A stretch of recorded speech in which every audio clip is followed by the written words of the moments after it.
The radio crackles with static and distance. Forward Operating Base Reaper sits in the shadow of the Hindu Kush, a fortress of Hesco barriers and razor wire carved into Afghan dirt. The mountains loom black against a darker sky, their peaks lost in clouds that promise snow but never deliver. Inside the intelligence tent, fluorescent lights hum like angry insects. The air smells of diesel fuel, instant coffee, and the particular staleness that comes from too many bodies in too small a space for too many months.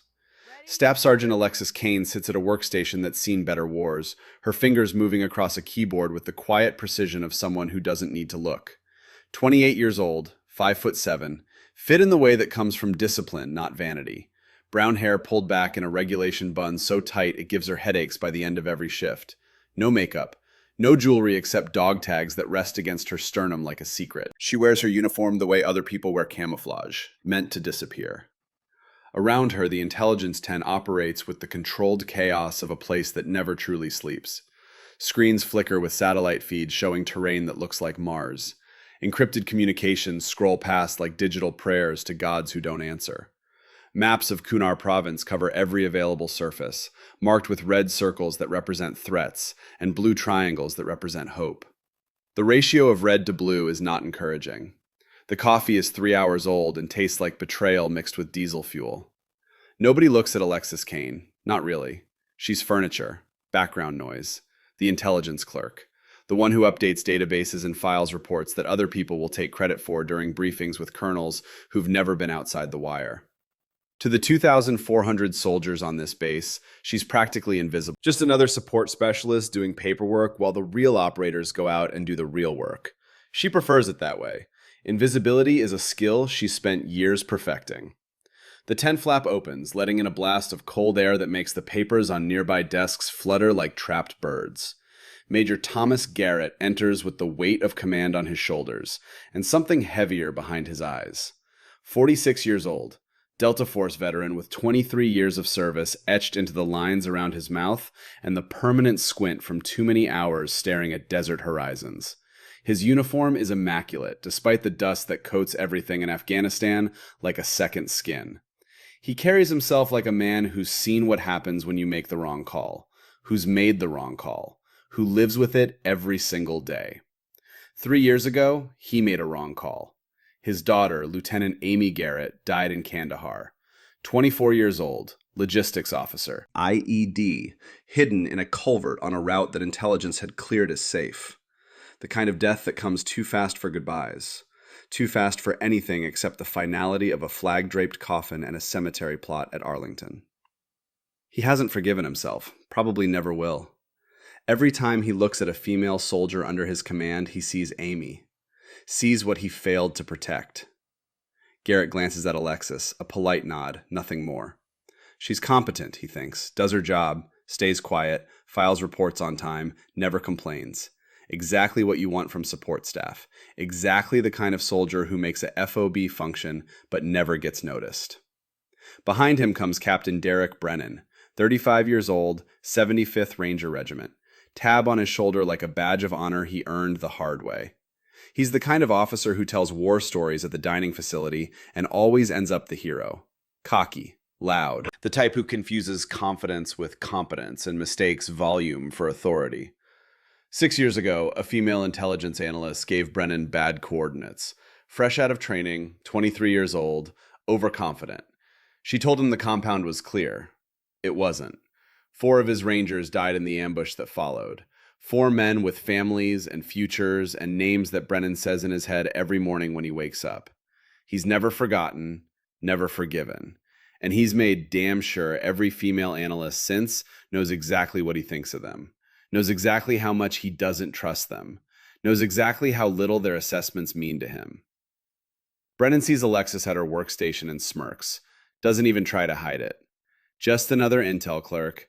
Just another woman playing at being a soldier while real men do real work. The third person to enter is Private First Class Kira Dalton, 22 years old, blonde hair, blue eyes, from some small town in Kentucky where her father worked the coal mines until black lung took him at 53. She joined the army to get out, to be something more than her zip code, to prove that she could be more than a coal miner's daughter destined to marry another coal miner and raise more coal miners. She's smart, eager, hungry to prove herself. And she's learning what Alexis learned years ago. That hunger means nothing if nobody's willing to feed it. That being smart means nothing if nobody's willing to listen. That proving yourself is a lot harder when people have already decided you're not worth the effort. Kira approaches Alexis's workstation carrying a stack of intercepted communications. Her hands are steady, but her eyes tell a different story. She's tired. Tired of being dismissed, tired of being overlooked, tired of watching men less qualified get more respect simply because they're men. Ma'am, Kira says quietly, her Kentucky accent softening the consonants. The pattern you flagged 3 weeks ago, Ghost Protocol, it's getting stronger. Frequency's up 30%. Encryption complexity is increasing. They're coordinating something big. Alexis takes the printouts, scans them with eyes that have read 10,000 intelligence reports and know exactly what matters and what's noise. The chatter is increasing. Frequency, urgency. The language patterns are shifting from hypothetical to operational. Something is coming. Something big. Something soon. She stands, walks to the tactical map that dominates the tent's north wall, marks 3 new locations with red ink. The red is spreading like a rash across Kunar province. Major Garrett, sir, I need 2 minutes of your time. Garrett looks up from a logistics report about fuel consumption rates, nods, walks over. His boots are dusty despite being cleaned this morning. Afghanistan gets into everything. Alexis points to the map. Intercepted communications over the past 3 weeks show coordinated movement patterns consistent with large-scale attack preparation. They're using code words. Ghost Protocol, old Soviet terminology from the 80s, references to Reaper specifically. This base. Sir, we're the target. Garrett studies the map, frowns. His eyes trace the red circles. Communications chatter is always elevated. Could be misdirection. Could be them trying to make us think something's coming when nothing is. Sir, the encryption algorithms they're using are GRU level, Russian military intelligence. That's not standard insurgent capability. That's sophisticated. That's someone with training. Real training. Captain Brennan steps forward. Can't help himself. Never can. Or maybe it's just intel clerk paranoia. Seeing patterns that aren't there. Because you're stuck in this tent instead of out where the real war happens. Ever think about that, Kane? Ever think maybe you're just bored and looking for something that makes you feel important? Alexis doesn't look at him. Doesn't need to. She's heard it before. Different voices, different faces, same dismissal, same condescension, same assumption that being a woman in intelligence means being paranoid and overreactive and fundamentally unreliable. Sir, she continues, speaking only to Garrett, I'm recommending elevated security posture, increased patrols, extended drone coverage. At minimum, we should move to FPCON Charlie. Alert the perimeter guards. Get EOD on standby. Kane. Brennan's voice cuts across hers like a blade. With all due respect to your database skills, we don't make tactical decisions based on anxiety. We make them based on actionable intelligence. You got anything actionable? Coordinates? Times? Actual threats? Or just feelings and patterns? Not yet, sir. But the pattern suggests patterns. Brennan shakes his head, looks at Garrett like they're sharing a joke. Sir, we can't go to heightened alert every time an analyst gets a feeling. We'd never stand down. We'd burn out the men, waste resources, all for what? Chatter? Everybody chatters. Garrett hesitates, looks at the map, looks at Alexis, sees competence, sees genuine concern, but he also sees Captain Brennan's point. Resources are limited. Threats are everywhere. You can't chase every shadow. Can't elevate security posture every time someone sees a pattern. You'd exhaust your forces before the real threat arrives. Kane, keep monitoring. If you get something concrete, bring it to me immediately. But for now, we maintain current posture. I need more than patterns before I start moving chess pieces. Yes, sir. The words taste like defeat, but Alexis swallows them. She's learned. In 7 years of service, across 3 deployments, she's learned. You don't argue with command, you don't make scenes, you do your job. You document your concerns, you wait for them to see what you already know, and sometimes by the time they see it, it's too late. Garrett leaves. Brennan lingers just long enough to lean close to Alexis. Close enough that she can smell the coffee on his breath and the smugness in his voice. Friendly advice, Kane. Stay in your lane. You're support staff, not an operator, not a strategist, just support. File your reports, update your databases, let the real soldiers handle the real decisions. He walks away before she can respond. Not that she would have. Some battles aren't worth fighting. Some men aren't worth educating. Some prejudices are too deeply rooted to dig out with words. Kira watches him go. Her jaw is tight. Her hands are fists. Ma'am, why do we even bother? They never listen. Never. We could have a terrorist standing in front of them with a bomb vest, and they wouldn't believe us until it detonated. Alexis returns to her workstation, sits down, starts typing again. Her fingers find the familiar keys without looking. Because someday, Private Dalton, they'll have to.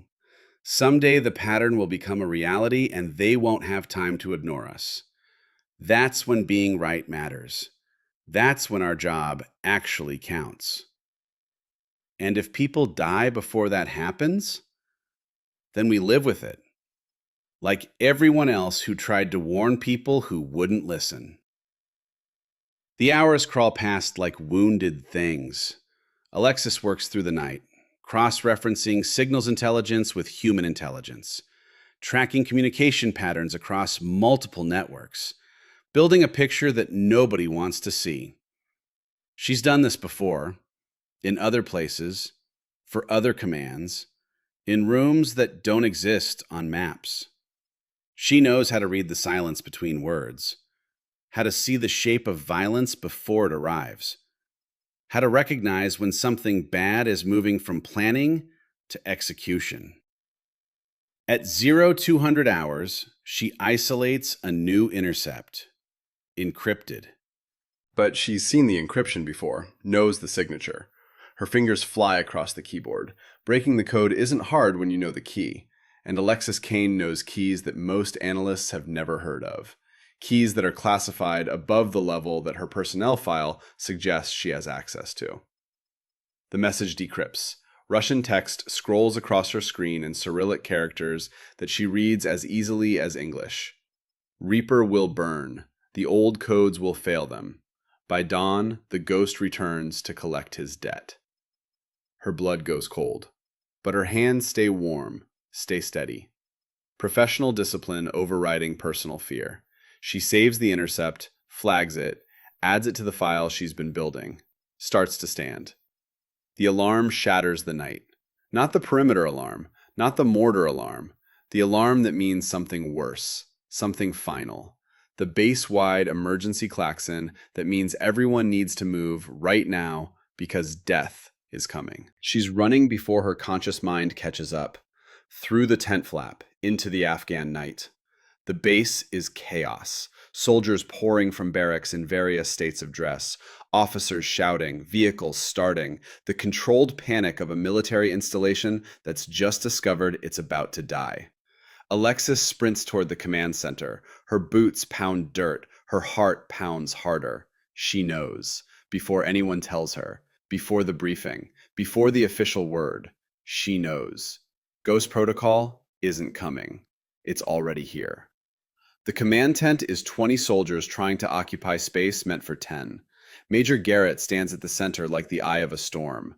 Maps are scattered, screens flash red, officers are shouting into radios, specialists are pulling up feeds, and in the corner of the main display, a digital countdown reads 11 minutes and 47 seconds. 11 minutes until forward operating base Reaper becomes a crater in the Afghan dirt. Where's EOD? Garrett's voice is granite wrapped in desperation. Pinned down 2 clicks north, sir. Ambushed en route. 3 casualties. They're fighting their way out, but they won't make it back in time. Where's our bomb tech? KIA 3 days ago, sir. Roadside IED. His replacement doesn't arrive until next week.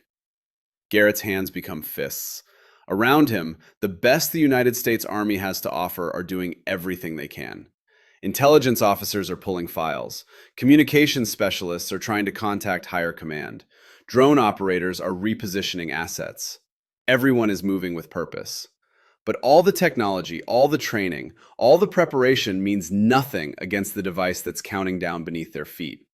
An RA-115 Soviet tactical nuke, stolen from a decommissioned base in Kazakhstan 3 months ago. Planted somewhere inside the perimeter with a timer and an encrypted override code that exists only in fragments of Cold War documentation that most people don't have clearance to read.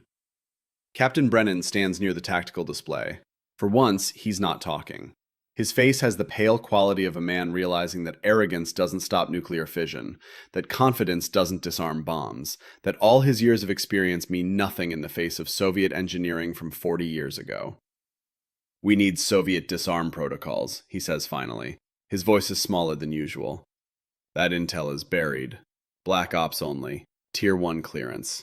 You'd need someone who's worked directly with classified Cold War programs, someone who's been read into programs that officially don't exist." Garrett looks around the tent, at faces he knows, capabilities he trusts, Delta operators with decades of experience, intelligence officers with advanced degrees, drone pilots who can put a missile through a window from 30,000 feet, the finest soldiers America produces. None of them can stop this. Does anyone, Garrett's voice is quiet now, controlled, the way voices get when screaming would be easier, does anyone on this FOB have that level of clearance? Silence. The countdown ticks. 11 minutes and 23 seconds. The number glows red on the screen like a promise of death. Alexis Kane steps forward, through the crowd, past the officers who outrank her, past the specialists who ignore her, past Captain Brennan who doesn't even see her. She stands at parade rest, rifle slung, helmet tucked under her arm. Her voice, when it comes, is steady as bedrock. "I do, sir." The tent doesn't go quiet, it goes silent. The kind of silence that has weight, that presses against your eardrums, that makes the air feel thick. Captain Derek Brennan turns, looks at her, and laughs. Not a chuckle, not a snicker. A full, head-thrown-back laugh that echoes off the tent walls like mockery given voice. Like the punchline to a joke only he can hear. "Oh, this is perfect," he says between laughs. "This is absolutely perfect." "What's your plan, Kane? Email the bomb to death? Maybe file a report on it? Update the database?" This is rich. This is actually rich. Other soldiers don't laugh, but some smile. The kind of nervous smile that comes from tension looking for release, finding it in the absurdity of the intelligence clerk claiming she can save them all. The furniture suddenly claiming to be a person. It's almost funny if you don't think about the timer counting down. Alexis doesn't smile, doesn't react. Her eyes find Garrett's, hold them. "Major Garrett, sir. I worked 3 years with the Joint Special Operations Command's Intelligence Support Activity, 2016 to 2019. I was recruited at 18 years old, youngest analyst the activity ever accepted into their program." The smiles fade. Brennan's laugh dies like something shot. "I have alpha-level clearance for special access programs. I provided real-time intelligence for Delta Force, SEAL Team 6, and CIA Special Activities Division across Eastern Europe and the Middle East. Classified operations you'll never read about in any report. Operations that officially never happened. Operations that, if you knew about them, I'd have to kill you or have you killed." She takes a breath. The tent is frozen. 20 soldiers holding their breath. The Volkov sequence is a Soviet tactical nuclear weapon fail-safe code designed during the 1980s Afghanistan invasion. It bypasses primary detonation timers and engages magnetic containment shutdown protocols. Fewer than 50 people in the United States military know it exists. I'm one of them. 10 minutes and 58 seconds. Garrett stares at her, trying to reconcile the quiet intelligence clerk with the woman standing in front of him describing classified programs that require security clearances higher than his own, higher than most generals, the kind of programs where even knowing the program exists requires special authorization. Brennan finds his voice. It's smaller now, uncertain. "You?" You worked Black Ops? You? Alexis doesn't answer him. She's already moving to the main console, pushing aside a specialist who yields without question because her voice, her bearing, everything about her has changed. The furniture is gone. The background noise is gone. In its place stands something else, something forged in operations that never made the news, in rooms that don't exist, in a world where failure means death and success means nobody ever knows you existed. Her fingers touch the keyboard like a pianist approaching a familiar instrument. I need complete silence. No questions, no interruptions. If anyone speaks while I'm working, people die. Thousands of people. Do you understand? It's not a request. Garrett nods, waves everyone back. Even Brennan steps away. Alexis's hands move, fast, precise, no hesitation, no wasted motion. Every keystroke chosen with purpose. First, I need to isolate the device's radio frequency signature. Soviet RA-115 tactical nukes transmit on VHF band, typically 437 to 439 megahertz range. Standard Soviet protocol from the Cold War era. Her fingers dance across keys. Code scrolls. Systems respond. Found it. 437.825 megahertz. Standard KGB encryption architecture with, interesting, Iranian firmware overlay. Someone modified this after the original Soviet deployment. That's new. That's concerning. But workable. Captain Brennan opens his mouth, closes it. Her tone makes it clear that questions aren't welcome, that interruptions will be met with violence. 9 minutes and 34 seconds. Routing through Department of Defense secure satellite uplink. This requires JSOC gateway authentication, Tier 1 access. A prompt appears on screen, bold letters, red background. Authorization required. Alexis doesn't pause, doesn't check notes, doesn't reference anything. She types from memory. 16 characters that shouldn't exist, that officially don't exist. Crossfire Alpha 77 Tango Zulu 94 Whiskey Charlie 36.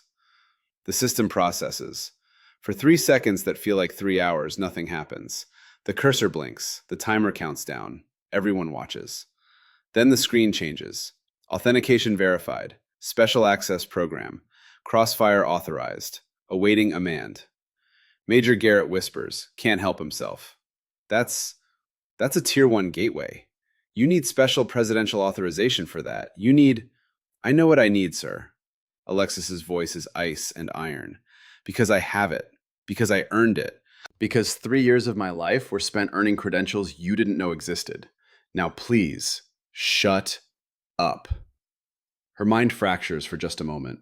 Not enough to slow her hands, just enough to let the memories through. Syria, 2017. She's 19 years old, sitting in a tactical operations center with walls that sweat and air that tastes like cordite and fear. A SEAL team is breaching a compound in real time. She's watching through satellite feed and listening to their comms, and her heart is pounding, but her voice is steady. Crossfire, this is Neptune 6. Building interior, 3 hostiles, northeast corner. What am I looking at? Her voice, younger then but already confident, already certain. AK-74 is Neptune. Standard configuration. One has an RPG. Second floor window. Don't use the stairs. Stairwell is trapped. Pressure plate on the 3rd step. Go through the exterior wall. Southwest corner. Mud brick. 2 pounds of C4 should do it. Copy, Crossfire. You just saved our asses. That's the job, Neptune. Stay alive and come home. Eastern Europe, 2018. A briefing room in a facility that doesn't appear on any map. She's standing in front of Delta operators, men twice her age with 3 times her experience, teaching them about Russian intelligence networks, about communication protocols, about the ways enemies think and move and plan. An operator, grizzled, skeptical. How does a 20-year-old know this? Her answer. Because I listen when enemies talk, and I remember everything, and I'm very good at my job. Any other questions? Ukraine, 2019. A safe house that smells like cigarettes and old fear. A Russian GRU officer sits across from her, hands zip-tied, face bruised from the capture. But his eyes are intelligent, calculating. The eyes of a professional recognizing another professional. How do you know about the Volkov sequence? He asks in accented English. That code is known only to GRU and certain American agencies. Very few, even in those organizations. She leans forward. I know it because people like you teach people like me, intentionally or not. Now tell me about the weapons cache in Berlin, or we're done being polite. He studies her face, sees something there. Recognition. You have your father's eyes. Military family, yes? You understand duty, honor, the cost of service. I understand that you have a daughter, Katya, 8 years old. And if there's a dirty bomb under the Reichstag like we think there is, thousands of daughters die, including yours if you're lying about Berlin. So talk. Now. He tells her, because she's right, because he's a father before he's a soldier, because some things matter more than nations and flags and ideologies. The memory fades. Her hands never stop moving. 8 minutes and 12 seconds. The Volkov sequence is a 12-digit Soviet failsafe code. It bypasses the primary detonation timer and engages magnetic containment shutdown. The explosion becomes impossible. The fissile material remains stable. The device becomes inert. Safe. Her voice is professorial now, explaining without condescension. But the code only works if entered perfectly. One wrong digit and it triggers immediate detonation. No countdown, no second chances, no time to correct. Just instant nuclear fission, and everyone within 2 kilometers dies screaming. She positions her fingers over the keys, takes one breath, holds it. Her fingers are steady. Years of training, years of pressure, years of making impossible decisions in impossible situations have made her hands as steady as stone. Here's the sequence. She types, slowly now, each digit deliberate, each letter chosen with the care of someone defusing a bomb, which is exactly what she's doing. 7, 9, Volkov. 2, 5, Alpha, November. 1, 9, 8, 4, Desnat. The tent holds its breath. The countdown holds its breath. The entire base, unknowing, holds its breath. 2,400 soldiers who don't know that their lives are hanging on 12 keystrokes from a woman most of them have never noticed.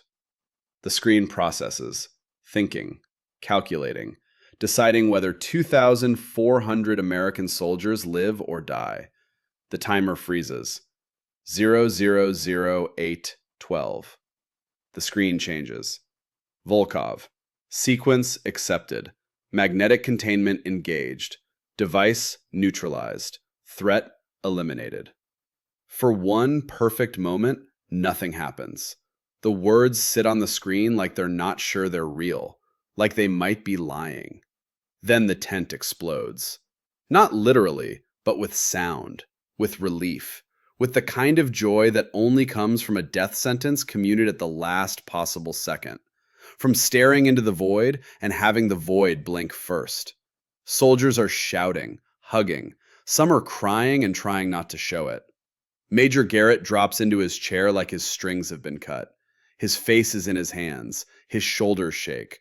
Grown men are weeping. Tough Rangers are embracing like brothers. The toughest soldiers in the world reduced to grateful, terrified humans who just realize they get to see tomorrow. Captain Derek Brennan just stands there, staring at Alexis Kane like he's never seen her before. Which is accurate. He hasn't. None of them have. They've been looking at furniture when they should have been seeing a weapon.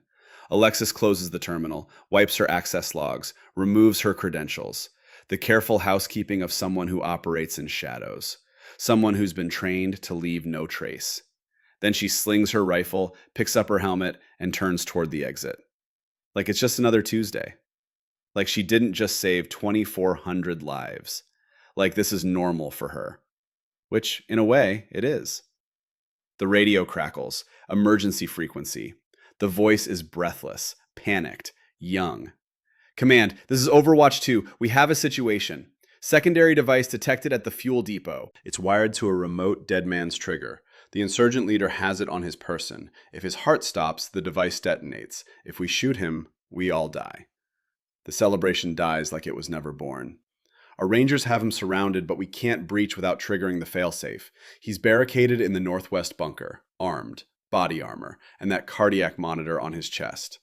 Sir, what do we do? Major Garrett's face goes white. He stands slowly, looks at the screen, looks at Alexis. She stopped at the tent flap. How long until detonation? Unknown, sir. Could be minutes. Could be seconds if he decides to trigger it manually. We're at his mercy. The tactical display updates, shows the fuel depot, shows the surrounding rangers, shows the impossible geometry of a checkmate. Garrett turns to his specialists. Options, now. Somebody give me options. Jam the signal? Can't. Cardiac monitors use short-range encrypted transmission. We'd need to be within 10 meters. Any closer, he shoots. He's got clear sightlines. Sniper shot? His heart stops. Bomb detonates. That's the whole point of a dead man's switch. It's fail deadly. We can't win. Silence. The kind that tastes like defeat. Like all their technology and training means nothing against one man with a bomb and a heartbeat. Alexis Kane stops at the tent flap. Doesn't turn around. Her voice carries anyway. Clear. Certain. Where's the device, specifically? The intelligence officer checks his screen. Hardwired to a cardiac monitor on the target's chest. Soviet-era PKM relay. No way to jam it remotely. No way to disable it without killing him first, which triggers the bomb. It's a perfect trap. Alexis turns, walks back to the console. Her face is calm. The face of someone who's done impossible things before, who will do them again. Patch me through to the ground team. Garrett stares at her. What are you planning? I'm going to hack his heartbeat. Captain Brennan blinks. That's not possible. You can't hack biology. You can't. Alexis puts on a headset, keys the microphone. Her voice goes out across the base, across the darkness, to men lying in the dirt with their lives measured in another man's pulse. Ranger 1, this is Overwatch. Do you copy? Static. Then a voice. Young, scared, trying not to show it. Copy, Overwatch. Who is this? Someone who's going to get you out of this. The target is wearing a Soviet-era PKM-47 cardiac relay. I can spoof the signal, trick the device into thinking his heart is still beating after you neutralize him. You'll have a 4-second window to take the shot before the system recalibrates. Silence on the other end. Then, how is that even possible? Alexis's voice is cold now, precise. The voice of someone who's done this before and will do it again. Trust me, I've done it twice. Fallujah, 2017. Donetsk, 2018. Hold your position. I'm sending the pulse in 10 seconds. Be ready. She mutes the mic. Looks at Garrett, at Brennan, at the faces staring at her like she's performing miracles when all she's doing is her job. The job she was trained for. The job that cost her pieces of her soul she'll never get back. 3 days, she says quietly. 3 days ago, I told you something was coming. You didn't listen. Now listen and stay quiet. Because if you distract me, we all die. Every single one of us. Her hands return to the keyboard, moving faster now. Confidence built on repetition, on training, on operations that taught her how to turn impossible into inevitable. How to make the universe bend when everyone else thinks it's rigid. The countdown begins. 10 seconds until forward operating base Reaper either survives or burns.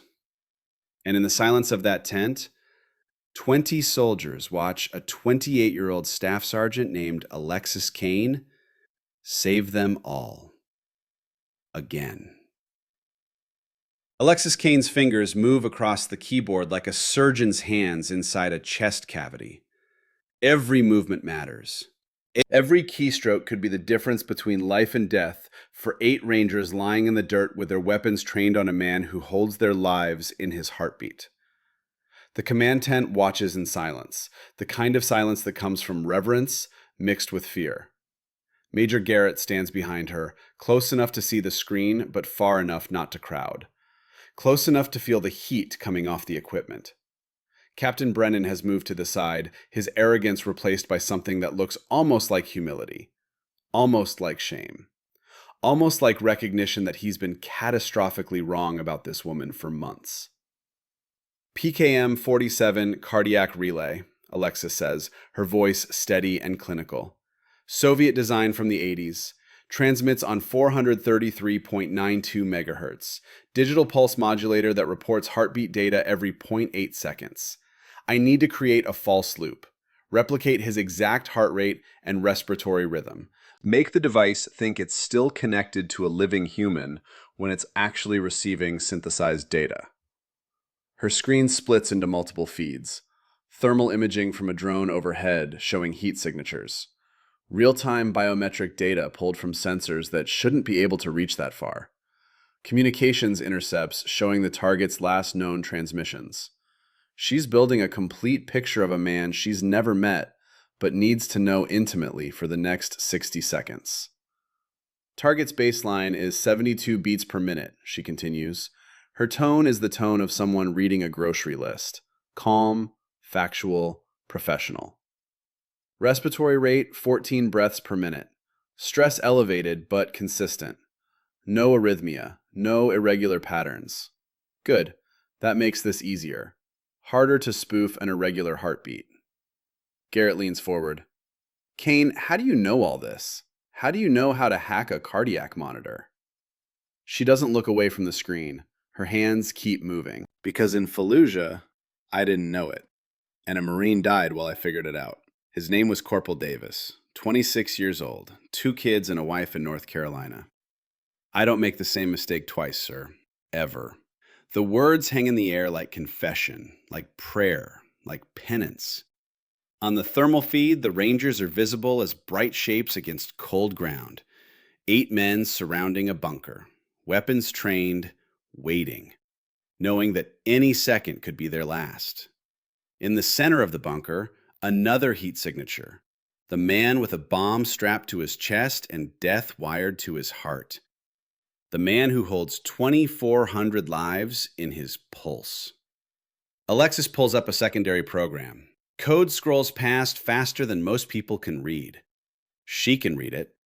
Has written programs like this before in rooms that don't exist for missions that never happened. In facilities where the computers have no internet connection and all work is done on air-gapped systems that physically cannot be hacked from the outside. Creating false heartbeat signature, she says, syncing with respiratory pattern. The device needs to believe his heart is still beating for 4 seconds after it stops. 4 seconds. That's the window. Less than that, it detonates. More than that, doesn't matter, because the Rangers only need 4 seconds to confirm the kill. Captain Brennan steps closer. His voice, when he speaks, is quiet, almost gentle. The voice of a man carrying guilt. Kane, 6 years ago, I lost 4 men because a female intelligence analyst gave me bad coordinates. She was 23, fresh out of training, overconfident. She told me she knew what she was doing, swore she had triple-checked the data. She was wrong. My Rangers walked into an ambush because I trusted her, because I let myself believe she knew what she was talking about. Alexis's hands never stop moving, but she's listening. Professional courtesy demands it.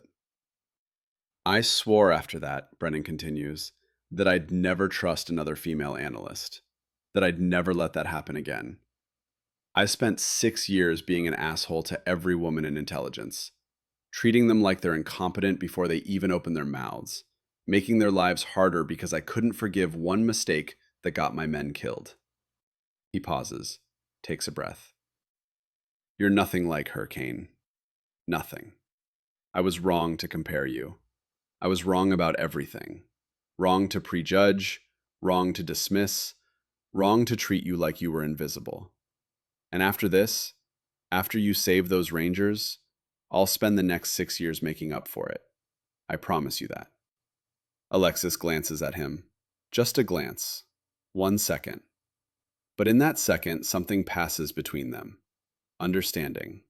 Acknowledgement. The beginning of respect earned through competence instead of demanded through rank. The kind of respect that actually means something.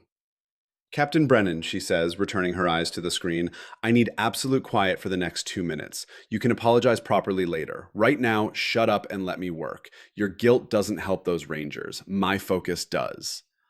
The corner of Brennan's mouth twitches, almost a smile. He steps back, says nothing more, just watches, learning what competence actually looks like when it's not performing for an audience. The program finishes compiling. A green indicator blinks on her screen. Ready. Armed. Waiting. Alexis keys the microphone. Her voice goes out to 8 Rangers lying in Afghan dirt with their lives depending on a woman most of them have never met. Most of them probably don't even know exists. Ranger 1, this is Overwatch. I'm uploading the cardiac spoofing program now. When I activate it, the bomb's receiver will think his heart is still beating. You'll have 4 seconds, not 5, not 3, exactly 4. After that, the device recalibrates and detects the spoof. Detonation follows in 0.5 seconds. Do you understand? 4 seconds to confirm the kill and get clear. The Ranger's voice comes back, steady despite the circumstances, the voice of a professional. Copy, Overwatch. 4-second window. What's your confidence level on this working? Alexis doesn't hesitate. I've done this twice. It worked both times. It'll work now. Trust me. And if it doesn't?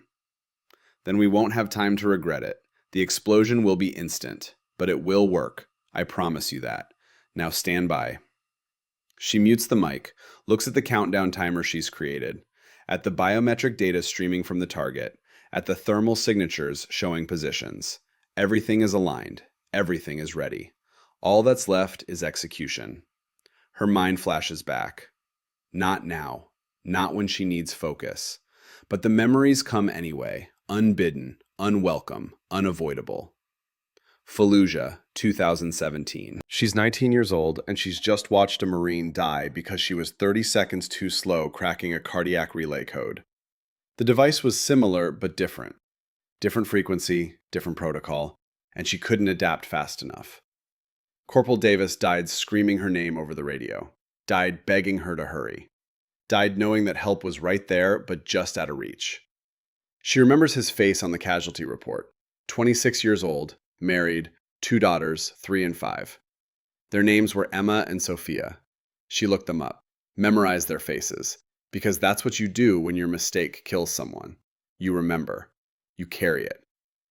She remembers sitting in a bathroom stall afterward, shaking, crying, wanting to quit, wanting to walk away from intelligence work and do something safe, something where mistakes don't cost lives. A voice outside the stall. Crossfire, you in there? Sarah Morrison, her handler, her mentor. The woman who recruited her at 18 and taught her everything about intelligence operations. The woman who saw potential where others saw risk. I got him killed, Alexis had said through the door. I wasn't fast enough. I tried, and I failed, and he died because of me. No, Sarah's voice was firm, hard, uncompromising. The insurgent who put that bomb on his chest got him killed. You tried to save him. You almost succeeded. Almost isn't good enough in this job. So you learn. You get better. You make sure the next one lives. That's how you honor Corporal Davis. Not by quitting, by getting better. Alexis had opened the door. Her eyes were red but dry. How do I get better?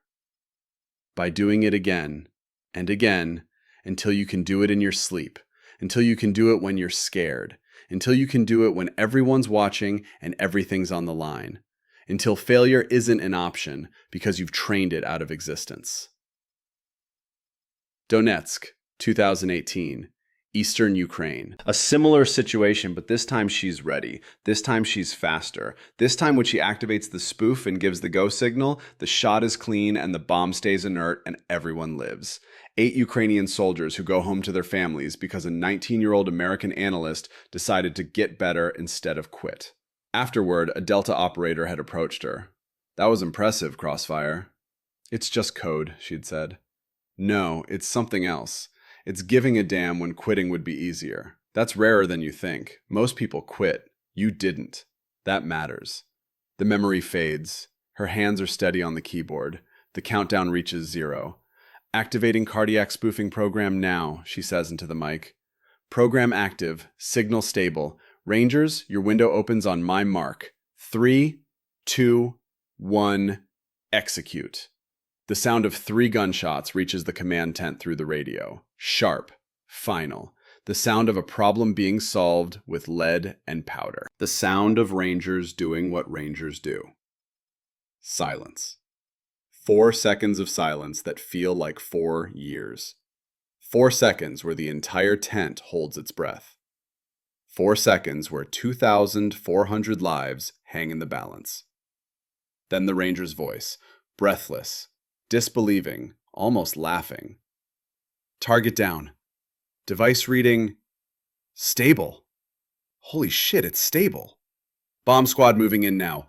Overwatch, I don't know who you are, but you just saved 8 lives. Thank you." The tent erupts for the second time tonight, but quieter this time, more controlled. The first explosion had been relief. This is something else. This is awe. This is recognition. This is 20 soldiers realizing that the furniture was never furniture, that the woman they ignored was someone they should have been listening to all along. Major Garrett puts a hand on Alexis's shoulder, squeezes once, says nothing because nothing needs to be said. Sometimes silence communicates more than words.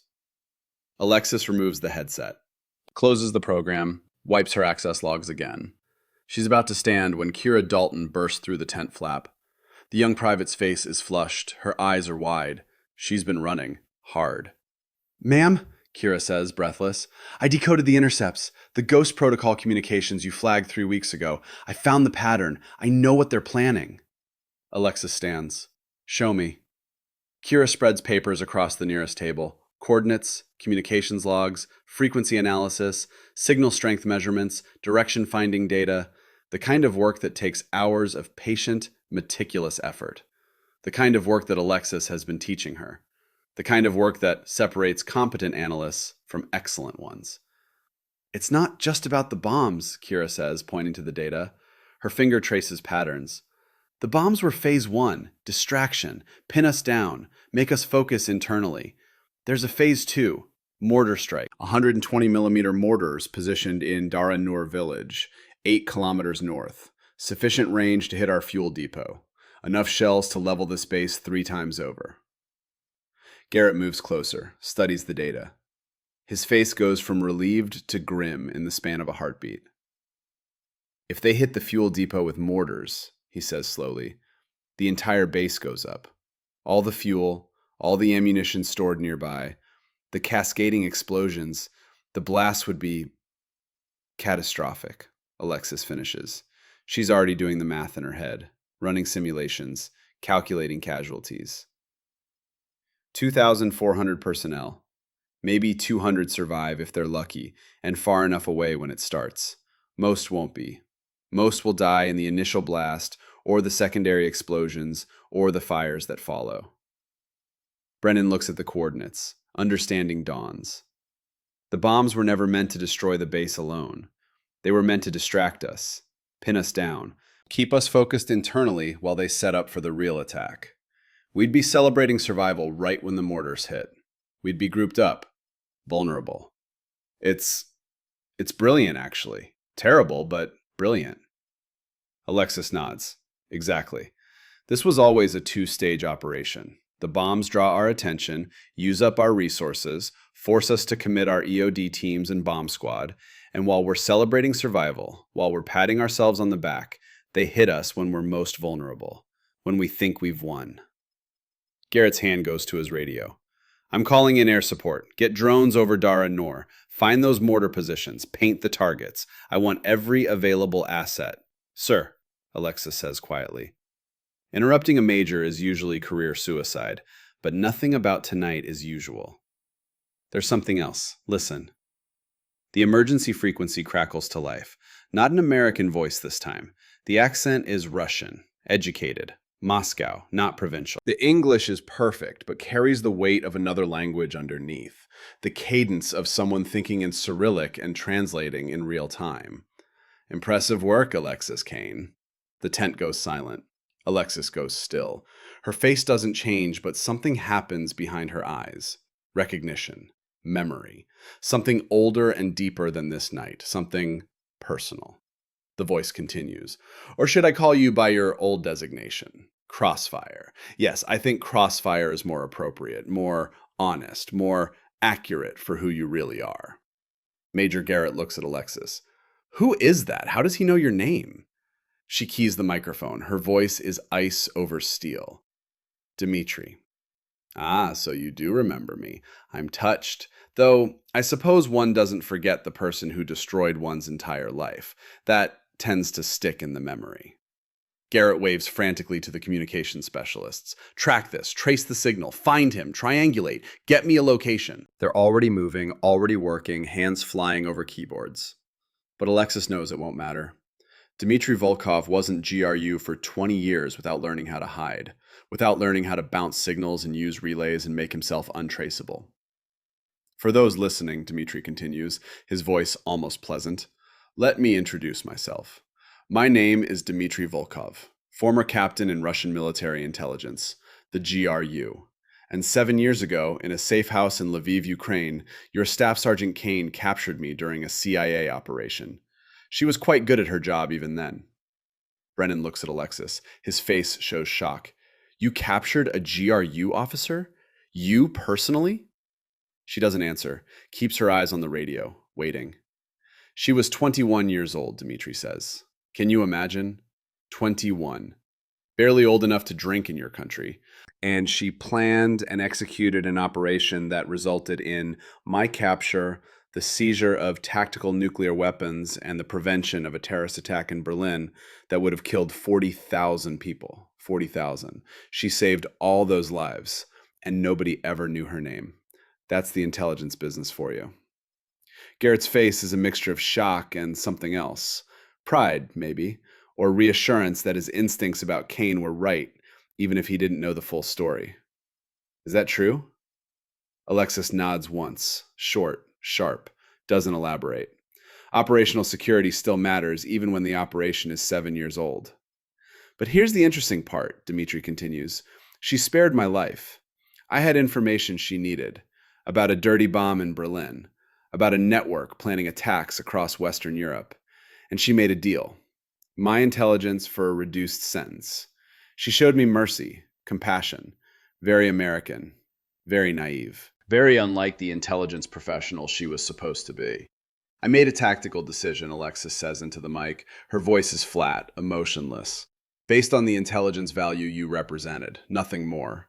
You made an emotional decision, Dmitry counters, because I told you about my daughter, Katya, 8 years old at the time, and you, being your father's daughter, understood what it meant to be a child of a soldier. You understood the cost, so you let me live. You chose mercy over mission. Silence on the radio, then static that sounds like breathing. That mercy cost me everything. Your CIA imprisoned me, interrogated me for 18 months. Some would say tortured.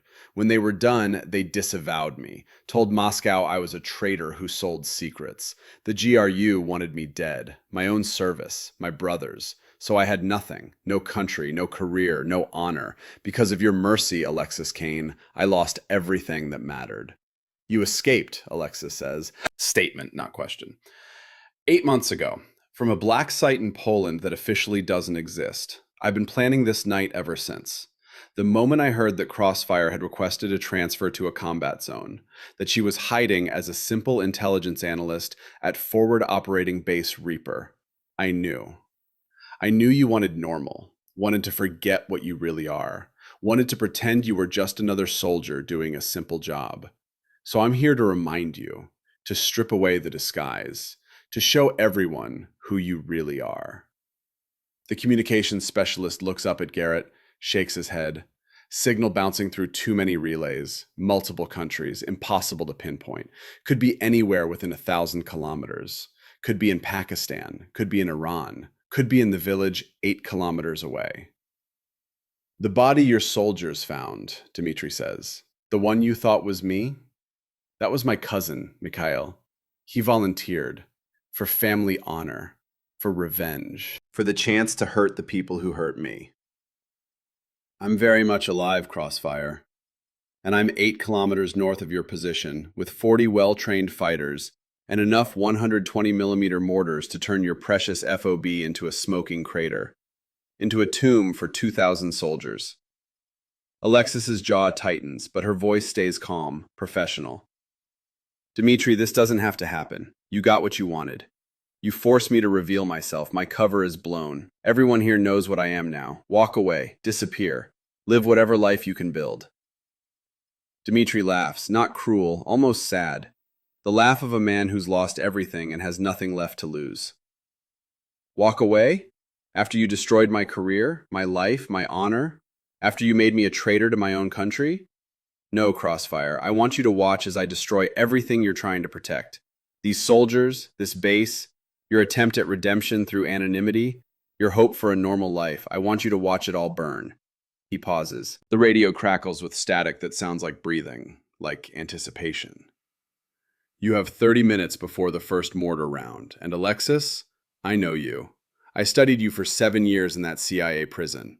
I had nothing else to do but read reports about you, read your psychological profiles, read your after-action reviews. I know how you think, know your tactics, know your preferences. I know you won't hide, won't evacuate. I know you'll try to stop me. I'm counting on it, because the trap isn't here. The trap is what you'll do next. The transmission ends. Dead air. The tent is frozen. Every face turned toward Alexis Kane, waiting. Because somehow, in the last hour, this staff sergeant has become the most important person on the base, the fulcrum on which everything balances. Garrett finds his voice first. Kane, what's he talking about? What trap? Alexis is already moving to the tactical map. Her finger traces the distance from FOB Reaper to Dara Nur, 8 kilometers. Difficult terrain, limited approaches, high ground favoring defenders. It's a kill box, a perfect ambush site. And Dmitri knows she knows it. He knows how I think, she says. He studied CIA interrogation reports on me, my psychological profile, my tactical preferences, my operational history. He knows I won't hide, won't evacuate. He knows I'll try to stop him because that's what I do. That's who I am. I don't abandon missions. I don't leave soldiers to die when I can do something about it. Brennan joins her at the map. So what do? If we counterattack, we walk into an ambush. If we evacuate, we don't have time. If we stay here, we die. What's the play? Alexis stares at the map, at the village of Dara Nur, at the terrain between, at the invisible lines of sight and fields of fire. She's done this before. Planned operations in hostile territory with incomplete information and limited assets. This is what the intelligence support activity trained her for. This is what 3 years of classified missions taught her. How to win when winning looks impossible. How to survive when survival seems unlikely. He has 3 vulnerabilities, she says finally. His ego, his technical limitations, and his assumption that I'm acting alone. She turns to face Garrett. Sir, I need to brief you on a 3-pronged operation. It's high risk. It requires resources we barely have, and it absolutely cannot fail. But it's our only option. Garrett nods. Lay it out. First prong, cyber warfare.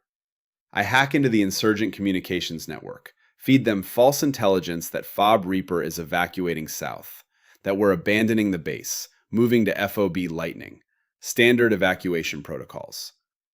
Will they believe it?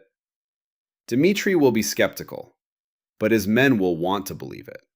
And it'll cause enough confusion to disrupt their coordination, slow their reaction time, make them second-guess their timing. Second prong? Alexis looks at Brennan.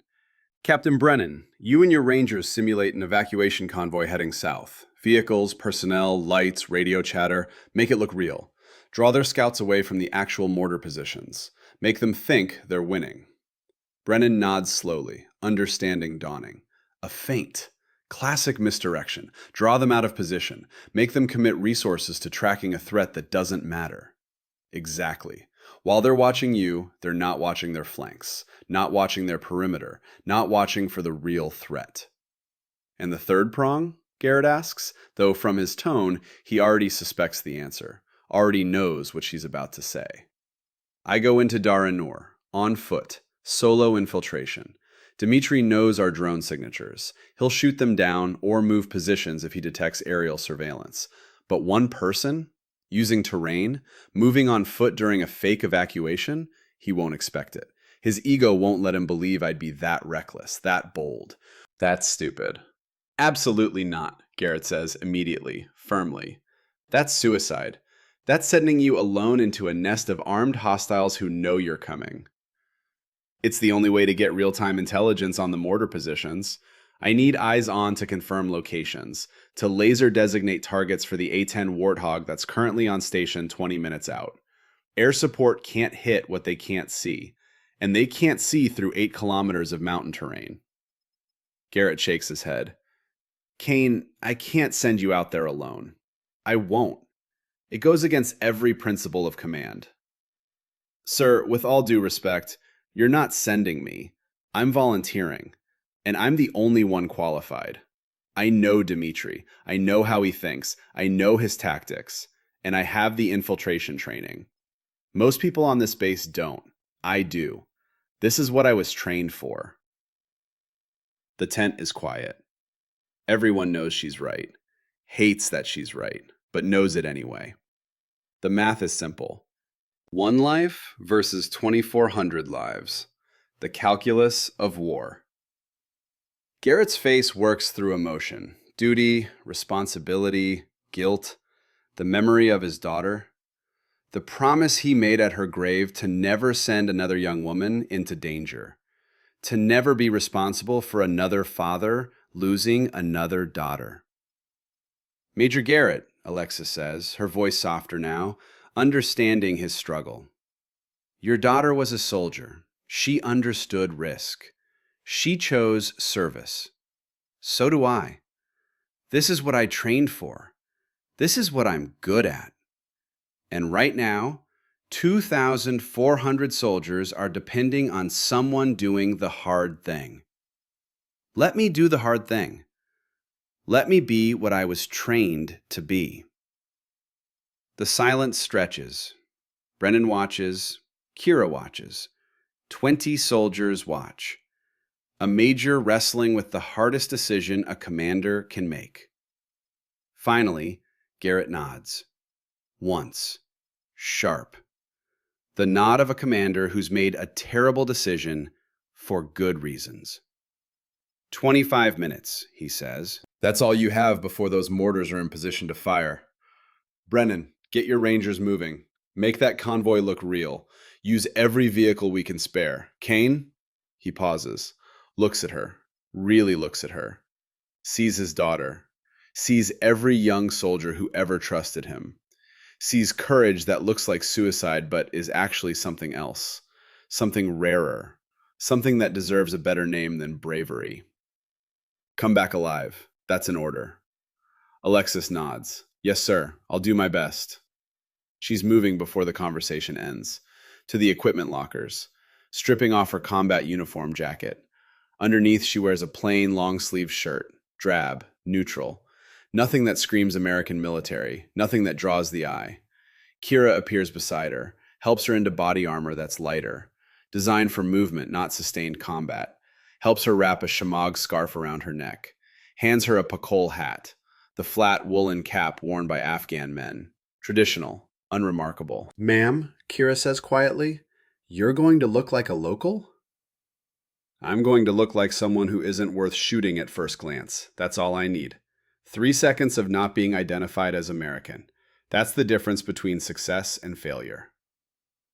Over the body armor goes a loose tunic, Afghan style, concealing the plate carrier underneath, concealing everything that makes her obviously military. Her M4A1 is swapped for the CQBR variant. Compact, better for close quarters, better for concealment. She checks the magazine, 30 rounds, 2 spares on her belt. Not much. But weight is the enemy on a solo infiltration. Every ounce matters over 8 kilometers. PRC-152 radio. Small, powerful, encrypted. Goes in an inside pocket where it won't reflect light, where it won't make noise. GPS unit. Smaller than a pack of cigarettes. Accurate to within 3 meters. Will save her life if she gets turned around in the dark. Laser designator. This is the most important tool. This is what will turn her eyeballs into coordinates that an A-10 Warthog can use to rain 30mm justice on mortar positions. This is the difference between success and catastrophic failure. Captain Brennan approaches, hands her something, a small case. She opens it. Morphine auto-injectors, combat gauze, a tourniquet, quick clot powder. The kind of medical supplies you carry when you might need to keep yourself alive long enough to get home. Just in case, he says. His voice carries something new, respect, concern, maybe even the beginning of friendship. She takes it, clips it to her belt. Thank you. Kane, when you get back, first round's on me. I owe you about 6 years of apologies and at least that many beers. Probably more, probably a lot more. She almost smiles. I'll hold you to that, Captain. Make sure you survive long enough to pay up. The night air hits her as she exits the tent. Cold. The kind of cold that comes from altitude and darkness and mountains that were old when Rome was young. The Hindu Kush Mountains are black shapes against a blacker sky. Somewhere out there, 8 kilometers north, Dmitry Volkov is waiting, expecting her, planning for her, setting his trap. Good. She prefers it when enemies underestimate the cost of being right. The perimeter gate opens just wide enough for one person. The guards watch her leave with faces that say they think she's walking to her death. Maybe she is. But death comes for everyone eventually. Better to meet it while doing something that matters than to die in bed wondering if you could have been braver. The terrain between FOB Reaper and Dara Nur is brutal. Wadis. Dry riverbeds that cut through the landscape like scars. Rocky outcrops that provide cover but also hide threats. Old Soviet mines from the 80s that might still be active. Unexploded ordnance from 40 years of war. This is the land that broke empires. British, Soviet, American efforts still pending. Alexis moves through it like she was born here. Night vision turns the darkness into green twilight. She uses the wadis, stays low, moves during the brief moments when clouds cover the moon, stops when they don't. Patient, careful. The way she was taught by instructors whose names she's not allowed to say, in rooms she can't describe. The way you move when your life depends on not being seen. 30 minutes become 20. 20 becomes 15. Her radio crackles softly. Brennan's voice. Crossfire, Ranger convoy is rolling, drawing attention south, seeing movement from their scouts. They're tracking us. You should have clear approach from east. Copy, she whispers, going radio silent until I'm in position. If I don't check in within 45 minutes, assume compromise and execute without me. Negative, will execute without me, Captain. That's an order from someone with higher clearance than you. Understood? Silence. Then, understood. Good hunting, Crossfire. She switches the radio to receive only. No transmissions. Nothing for Dimitri's technical people to detect. She's a ghost now, moving through the dark. Closer to the village that wants her dead. Closer to the confrontation that's been coming for 7 years. Dara Nur appears on the horizon. Mud brick buildings clustered together like thoughts. No electricity, no lights except small fires. She approaches from the east like Brennan suggested, through the old cemetery. Afghan culture treats graveyards with respect. Even insurgents are unlikely to post sentries among the dead. She's right. The cemetery is empty except for stones and prayers. She moves between them, silent, respectful. Even in war, some things matter. Even when hunting human beings, you respect the dead who got here first. The village perimeter is close now, close enough to hear voices, to smell cigarette smoke and cooking fires, to sense the presence of armed men preparing for battle. She finds a position behind a low wall, eroded mud brick, probably been here since before her country existed. She settles in, becomes part of the architecture, becomes stone.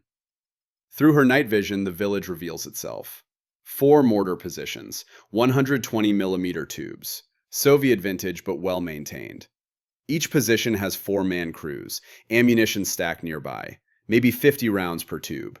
Enough to flatten FOB Reaper 3 times over. Enough to kill everyone she spent months working alongside.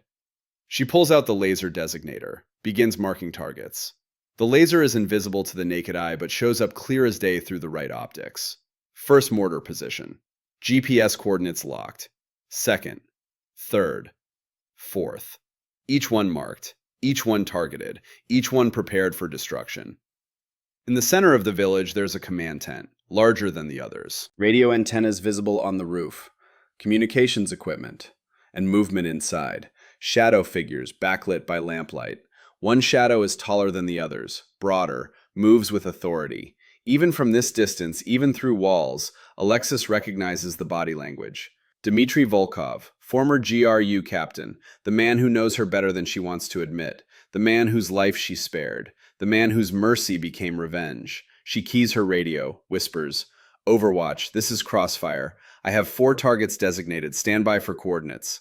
As she begins transmitting the GPS data, every instinct she has screams danger. Something is wrong. The hair on the back of her neck stands up. The ancient animal part of her brain that kept humans alive in caves starts howling. Run, hide, fight. Anything but stay here. She's transmitting coordinates when the spotlight hits her, bright as the sun, blinding even through night vision. She throws herself sideways, but it's too late. She's surrounded. 6 men. AK-74s, professional stance, military training, not local insurgents. Something else, something better. Russian advisors, probably, or Chechen fighters, people who know what they're doing. A voice from the darkness, Russian accented English, almost gentle, almost sad. "Hello, Crossfire. Did you really think I wouldn't anticipate this?" Dmitry Volkov steps into the light. Older than she remembers. 7 years of prison and escape have left marks. Gray in his hair that wasn't there before. Lines around his eyes. But his eyes are the same. Intelligent. Calculating. The eyes of a man who plays chess while others play checkers. The eyes of someone who thinks 10 moves ahead. "I've been tracking your radio frequency since you left the FOB, he continues. "The moment you powered on, I knew exactly where you were, what you were planning. You're predictable, Crossfire. Your honor makes you predictable. Your desire to save people makes you predictable. I've been waiting for you." Alexis stands slowly, hands visible, not on her weapon, not yet. Calculating odds. 6 guns, professional operators, 40 meters to nearest cover. She'd be dead before the second step, dead before she could raise her rifle, dead before she could fight back. "Dmitry," she says calmly, "you've won. I walked into your trap. Let's talk." He smiles, sad, almost regretful, the smile of someone who's winning but taking no joy in it. "We're past talking, Alexis. I told you about your transmission. You sent coordinates to your FOB for an A-10 strike, yes?" She says nothing, but he reads the answer in her silence, in the micro-expressions she can't quite control. "Except you weren't transmitting to your FOB. You were transmitting to my relay station. I've been feeding your base false GPS coordinates for the last 10 minutes. Your A-10 will strike empty desert. Your rangers are committed to a false evacuation. Your command is confused. And you," he gestures at her, at the spotlight, at the 6 weapons trained on her center mass.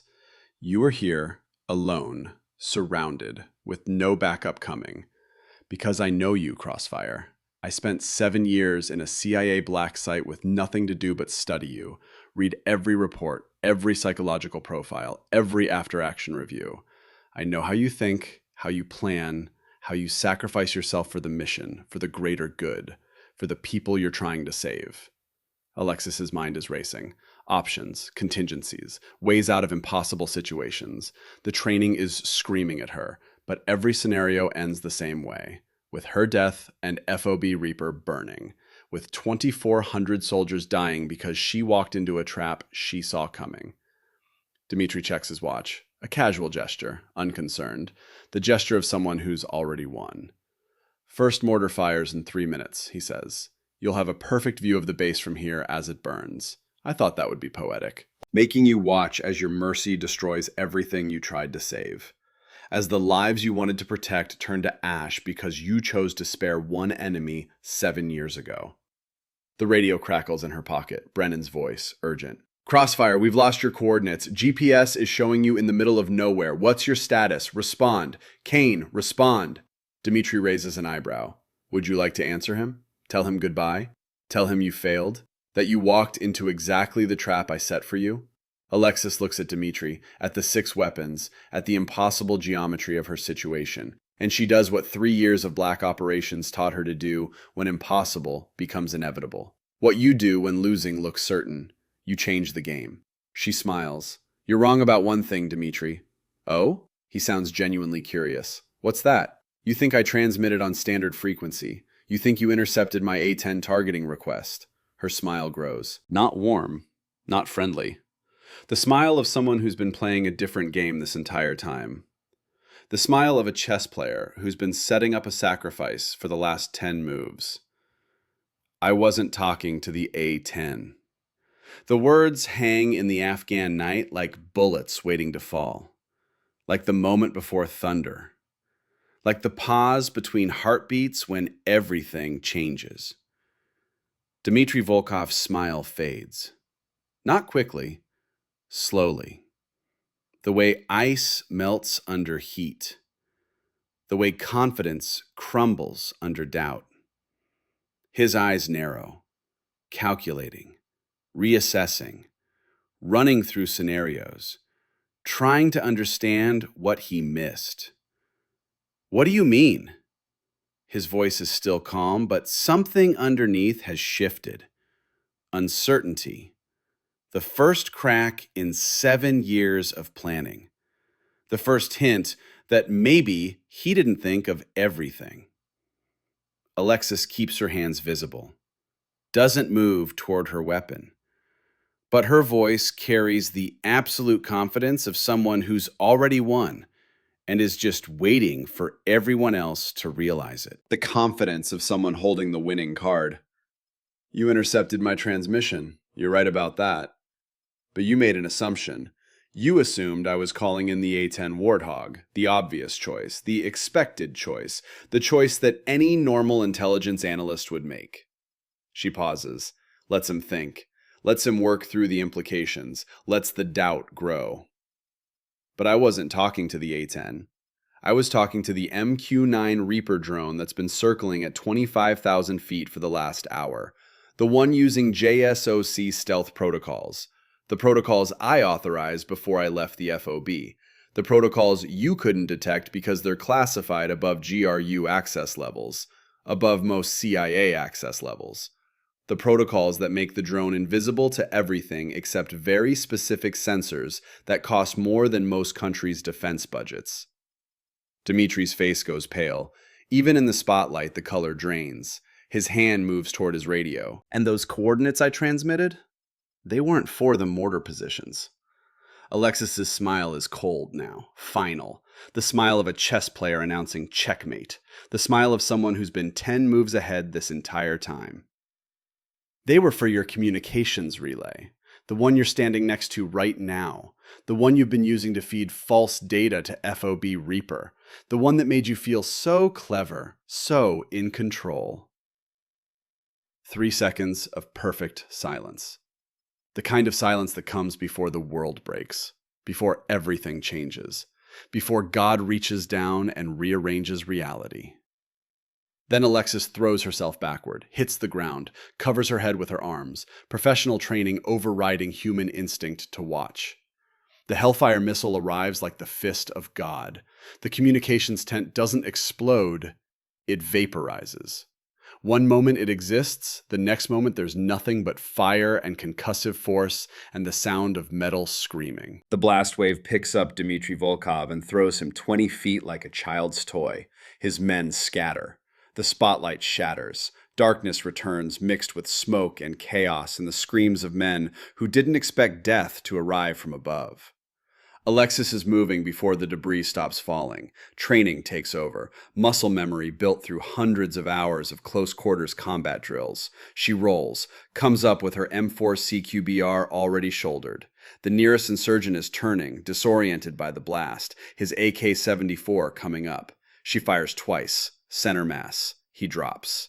The village erupts into chaos, men shouting in Pashto and Russian and Arabic and languages she doesn't recognize, weapons firing in all directions because nobody knows where the threat is coming from.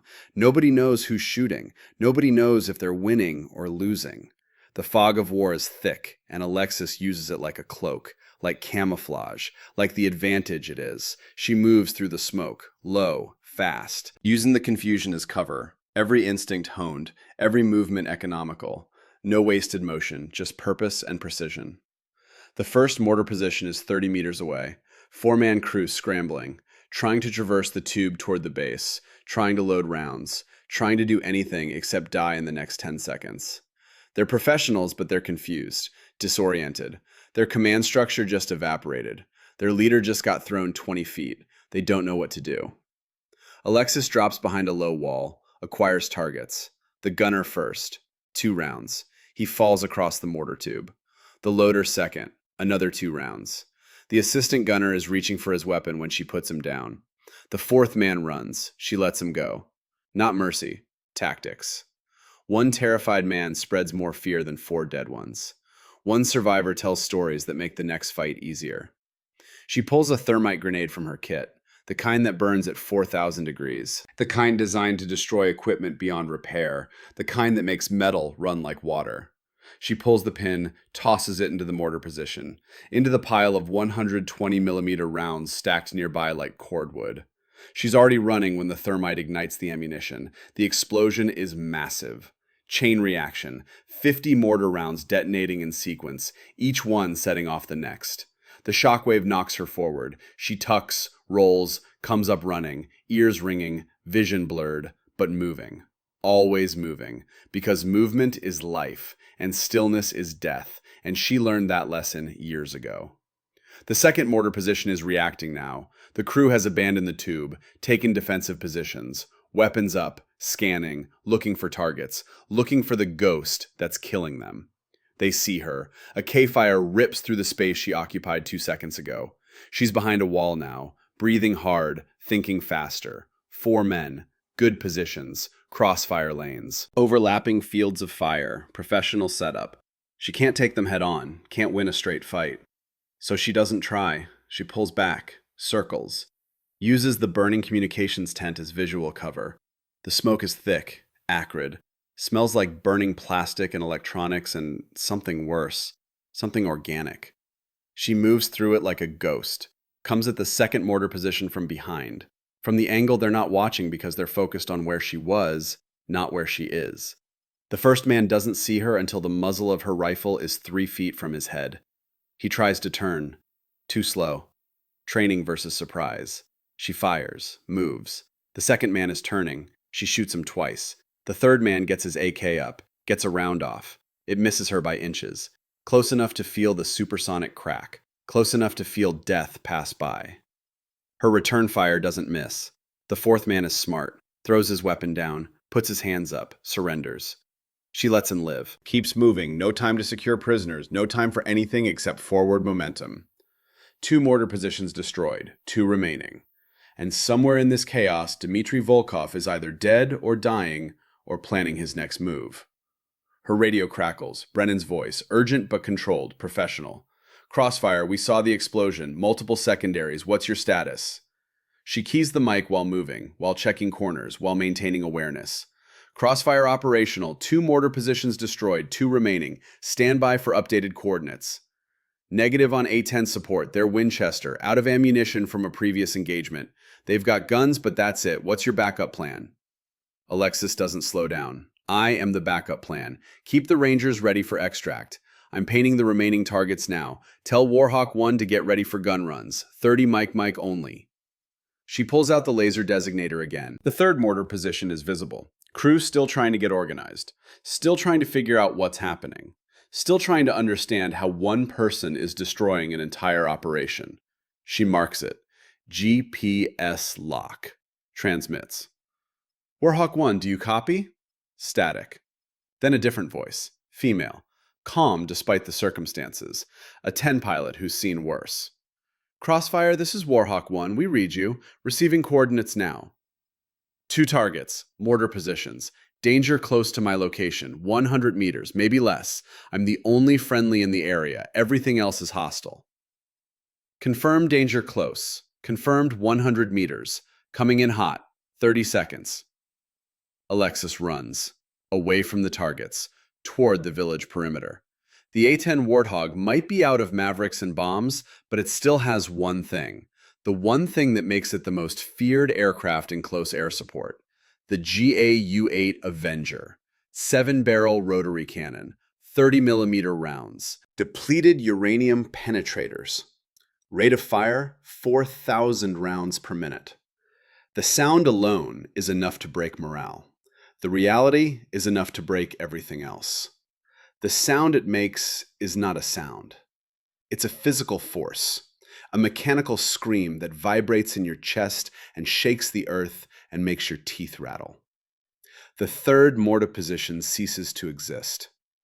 30mm rounds chew through metal and earth and flesh like they're all the same thing, which, to depleted uranium moving at 3,000 feet per second, they are. Matter is matter. Soft and hard are just degrees. The A-10 banks. Comes around for the 4th position. The insurgents are running now, breaking, fleeing. The psychological effect of close air support is as devastating as the physical. Men who are willing to die for their cause suddenly remember they have families, futures, reasons to live. Death looks different when it comes from the sky. The 4th mortar position erupts under the Avenger's fire. Shredded, destroyed, no longer a threat to anyone, no longer capable of killing anyone, just scrap metal and regrets. Alexis is moving toward the village center, toward where the command tent used to be, toward where Dmitry Volkov was thrown by the Hellfire strike.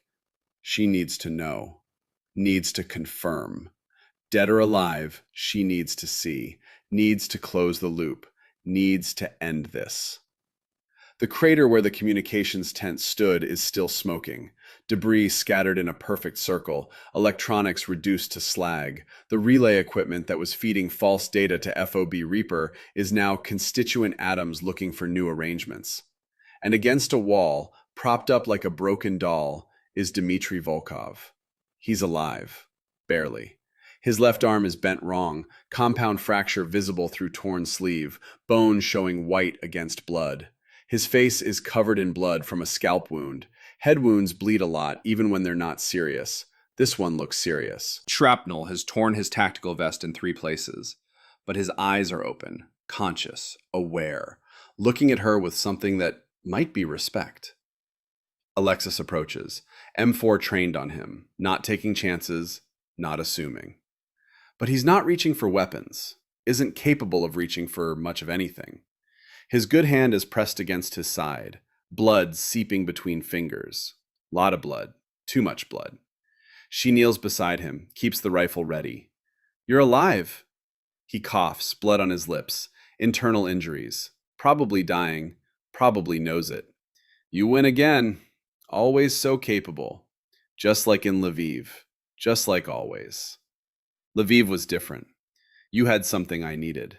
Information that saved lives. And now?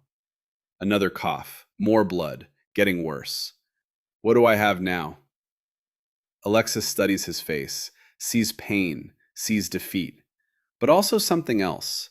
Something that looks almost like relief, like a man who's been carrying something heavy and is finally allowed to put it down. You have a choice, she says quietly. You can die here as a terrorist, someone who tried to kill 2,000 American soldiers. That's your legacy. That's what your daughter remembers. Terrorist father who died trying to commit mass murder. Dmitry's eyes close. Don't talk about Katya. Why not? You talked about her in Lviv. You told me she was 8 years old. That she was the reason you cooperated. That being her father mattered more than being GRU. That family matters more than nations. His eyes open again, Wet now, tears mixing with blood. She's 15 now. Lives with my sister in Moscow. I haven't seen her in 7 years, since they arrested me. Since I showed you mercy, Alexis finishes. I could have killed you. The rules of engagement allowed it, expected it even. But you had intelligence, and you had a daughter, and I believed that counted for something, that being a father meant something. I still believe that. Silence, except for his labored breathing. Somewhere in the distance, the insurgents are still fleeing. The battle is over. Now comes the harder part, the part that requires more than just bullets and tactics, the part that requires humanity. Dmitri, Alexis says, I'm going to offer you the same choice again. Information for redemption. Everything you know, every terrorist cell you've worked with, every weapons cache, every contact, every plan. You give me that, I make sure Katya knows her father did the right thing in the end, that he chose her over revenge, that being her father mattered more than anything. I'm dying. He says it matter-of-factly, like commenting on the weather, like stating an obvious truth. Yes, but you get to choose what that means. Terrorist who attacked Americans, or intelligence asset who helped stop future attacks. One of those lets your daughter remember you with honor. The other makes her ashamed. Which do you want? Dmitri coughs again. This time, when he wipes his mouth, his hand comes away red, dark red, arterial blood. Minutes, not hours. There's a notebook in my tent, the large one on the eastern edge of the village. Encrypted drive hidden in the binding. Everything I know about cells operating in Afghanistan, Pakistan, Syria. Names, locations, financing, communications protocols, everything. Why would you give this up now? His laugh is wet, painful, the laugh of a dying man who's found peace. Because you were right in Lviv. Being her father matters more than being GRU, more than revenge, more than pride, more than honor. If I die here, she grows up knowing her father was a terrorist. If I die helping you, maybe she grows up knowing he tried to make it right at the end, that he chose love over hate. Alexis nods, keys her radio. Overwatch, this is Crossfire. I need immediate medical evacuation. 1 wounded prisoner, high-value intelligence asset, and a recovery team to secure materials from a tent on the eastern edge of Dara Noor. Time sensitive, he's not going to last long. Garrett's voice comes back, rough with emotion, relief mixed with disbelief. Crossfire, you're alive. Thank God. We thought, when we lost your signal. Yes, sir. Mortar threat neutralized, village secured. Request extract for myself and prisoner. He's critical. Won't survive transport without immediate medical intervention. Rangers are rolling now. Medical team standing by. ETA 8 minutes. Kane, I don't know how you did what you did, but... Later, sir. Right now I need that medical evac. And sir, he's gonna cooperate. Full intelligence dump. Names, locations, networks, everything. Make sure the interrogators know that. Make sure they treat him accordingly. She turns back to Dmitri. He's watching her with eyes that understand things are ending, that this is it, that the next few minutes are all he has left. Will she know? He asks. Will Katya know that I helped at the end? I'll make sure she knows. I'll write the letter myself. I'll make sure she understands that you were her father first and a soldier second, that when it mattered, you chose her. That counts for something. That counts for a lot. He nods, closes his eyes. Then I die with more honor than I lived with. Thank you, Crossfire, for mercy. Twice. The sound of vehicles approaching, rangers, coming fast, headlights cutting through the darkness, medical team with them, coming to save an enemy because that's what professionals do. Because even in war, some things matter. 8 minutes later, Alexis Kane walks through the main gate of Forward Operating Base Reaper. Dmitri Volkov is on a stretcher, unconscious now but stable enough to survive transport to a field hospital. Behind them, rangers are securing the village, recovering intelligence, counting enemy casualties, securing weapons, the cleanup after the storm. The entire base is standing, not at attention, just standing, watching. 2,400 soldiers watching one woman walk through a gate carrying equipment that's scorched and bloody and still smoking slightly from proximity to explosions. Major Thomas Garrett is waiting. So is Captain Derek Brennan. So is Kira Dalton. So are faces she doesn't know. Soldiers from units she's never worked with. All of them standing in the pre-dawn darkness, watching something they don't fully understand but recognize instinctively. Courage. Competence. The kind of professional excellence that transcends rank and specialty and makes everyone better by proximity. Garrett steps forward, looks at Alexis, looks at Dmitri on the stretcher, looks at the Rangers carrying recovered intelligence materials, notebooks, hard drives, phones, the treasure trove of information that will save lives for years to come. Staff Sergeant Kane, you need to come with me. His voice is formal, official. She nods, follows him toward the command center. Brennan falls into step beside them. Kira follows at a respectful distance. Others watch but don't follow, knowing this is something beyond them, something classified. The command center is different from the chaos of hours ago. Calm now, organized. Two men in civilian clothes are waiting, DoD badges on their belts. The kind of badges that mean security clearances measured in cosmic levels. The kind that mean these men know secrets that would reshape how people understand their country. Also present is Colonel James Bradford, the base commander, a man with 30 years of service and enough ribbons on his chest to blind you in direct sunlight. 2 Bronze Stars, Silver Star, Purple Heart. He's looking at Alexis like he's never seen her before, which is technically true. Nobody has seen her. Not really. Not until tonight. Staff Sergeant Kane, Bradford says, or should I call you something else?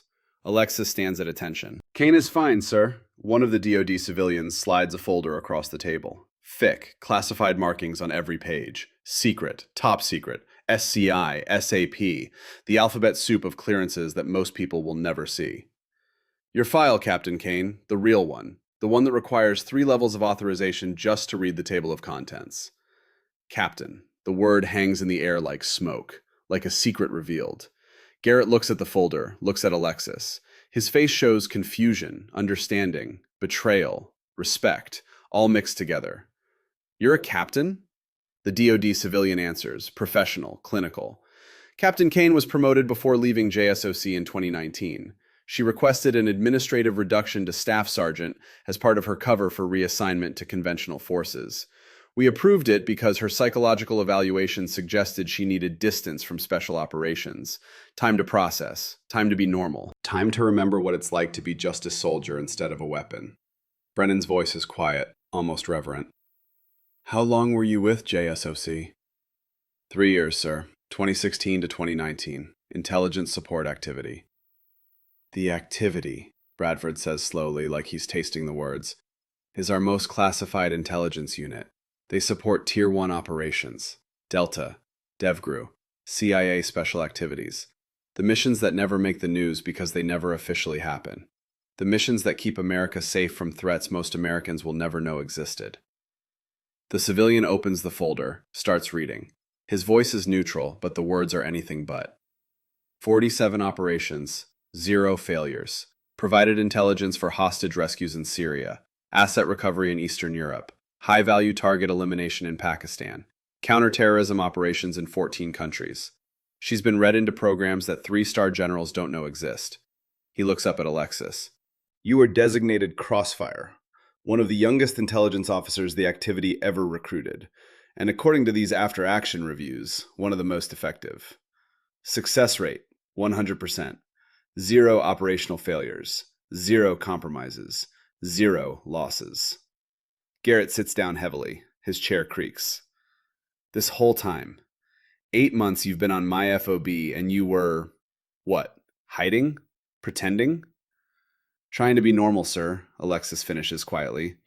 After 3 years of classified operations, I wanted to remember what it felt like to be a regular soldier, to do regular work, to not carry secrets that could get people killed, to sleep at night without wondering if the decisions I made that day would result in someone dying tomorrow. But tonight, Bradford says, you carried those secrets anyway. Used them. Saved 2,400 lives. Why? Why reveal yourself when you could have stayed hidden? Because the mission required it, sir. Because people were going to die if I didn't. Because that's what the training was for. Not to hide, but to be ready when everything was on the line. Silence. The kind that comes from people reassessing everything they thought they knew. Everything they believed about the person standing in front of them. The second DoD civilian speaks for the first time. His voice is older, more weathered. The voice of someone who's been doing this for decades. Captain Kane, we'd like to offer you a position. Not back in the field. We're not asking you to return to operations that require you to forget who you are. We're asking you to train the next generation, to teach other intelligence officers what you know, to turn your experience into something that outlasts you, to build a program that creates more like you. Alexis looks at the folder, at her real file, at the missions that shaped her and nearly broke her, at the 3 years of excellence purchased with pieces of her soul she'll never get back, at the price of being very good at a very hard job. She looks at Kira Dalton standing in the back, young, eager, hungry to prove herself. The same hunger Alexis had at 18 when someone took a chance on her. When someone saw potential where others saw risk. Would I be able to select my own team? Alexis asks. You'd have that authority, yes. Full authority over curriculum, personnel, and operations. Then I want Private Dalton assigned to my training unit. She has the aptitude, the work ethic, and the right mindset. She just needs someone to believe in her, someone to teach her, someone to show her what's possible. Kira's face flushes, tries not to show emotion, fails. Her eyes are wet. Anyone else? The civilian asks. Alexis looks at Brennan. Captain Derek Brennan as my tactical liaison. He understands what it means to learn from mistakes. That's rare. That's valuable. That's something you can't teach. You either have it or you don't. He has it. Brennan blinks. Me? You want me after everything you learned, Captain? You were wrong about female analysts. You admitted it. You changed. That matters more than being right from the start.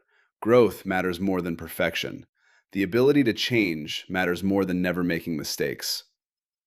The civilians exchange glances, nods, understanding. We can make that happen. Both assignments approved.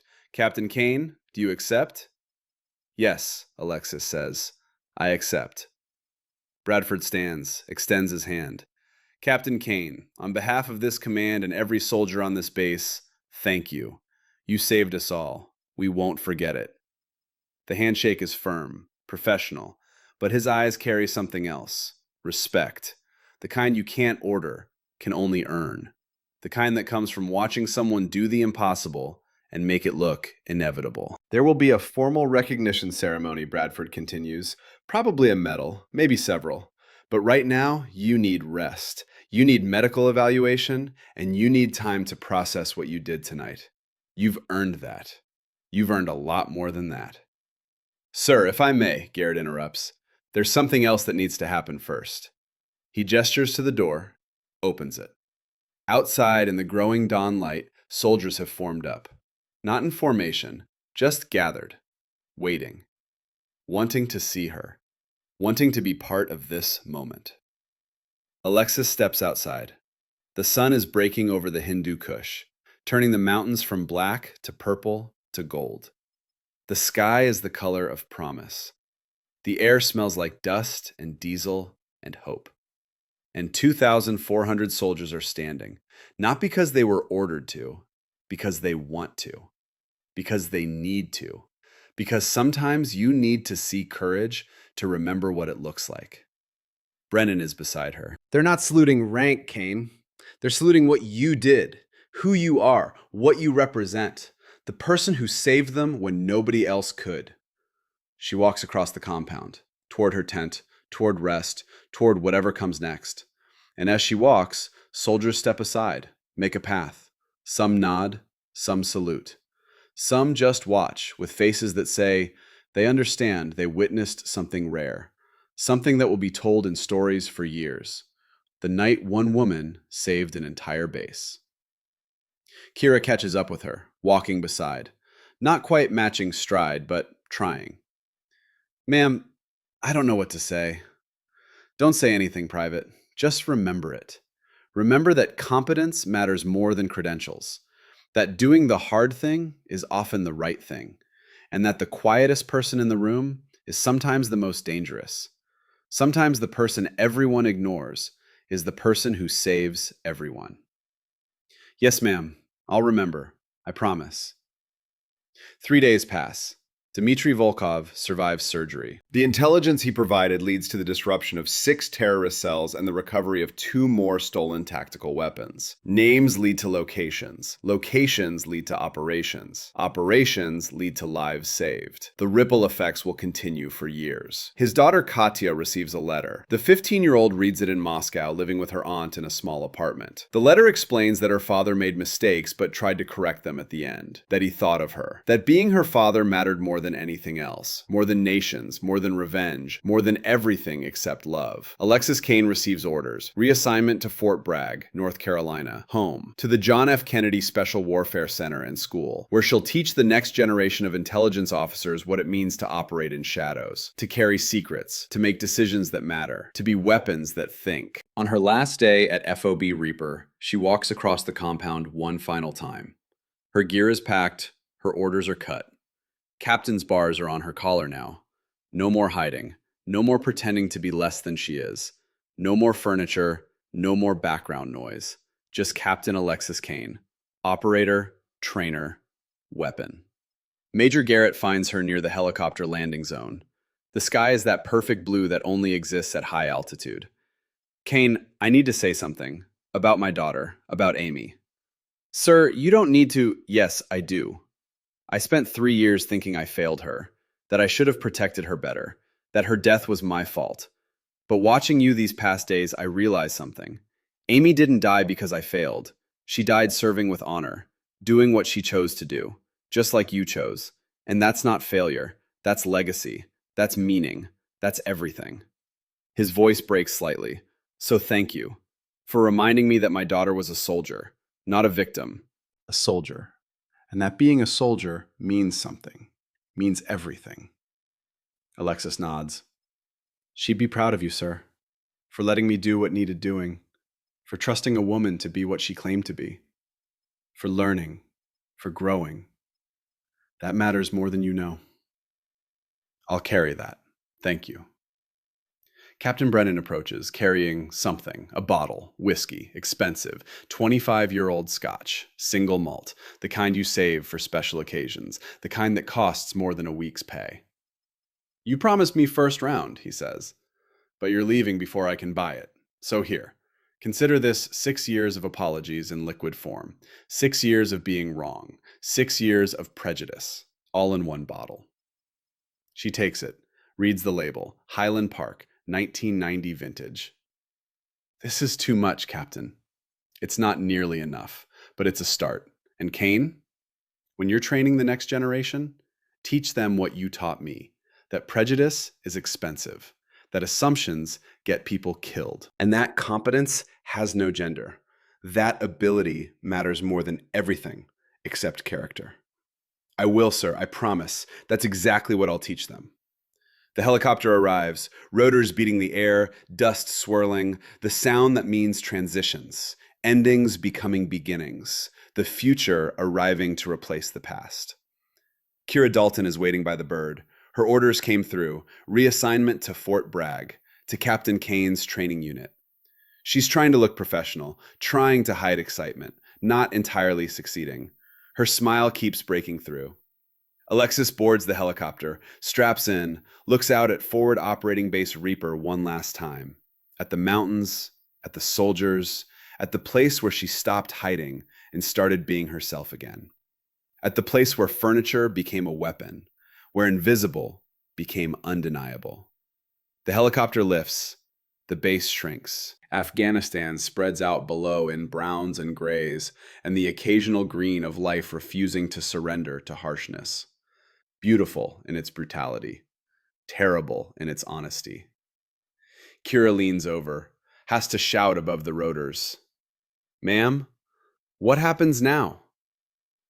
Alexis looks at her, at the eager face, at the hunger to be something more. Sees herself 7 years ago, 18 years old, recruited by people who saw potential where others saw risk, given chances where others saw only liability. Now, Private Dalton, we build something new. A training program that doesn't underestimate people, that doesn't judge them by what they look like, but by what they can do. We teach the next generation that excellence has no prerequisites except dedication and skill. That being the best has nothing to do with who you are and everything to do with what you do.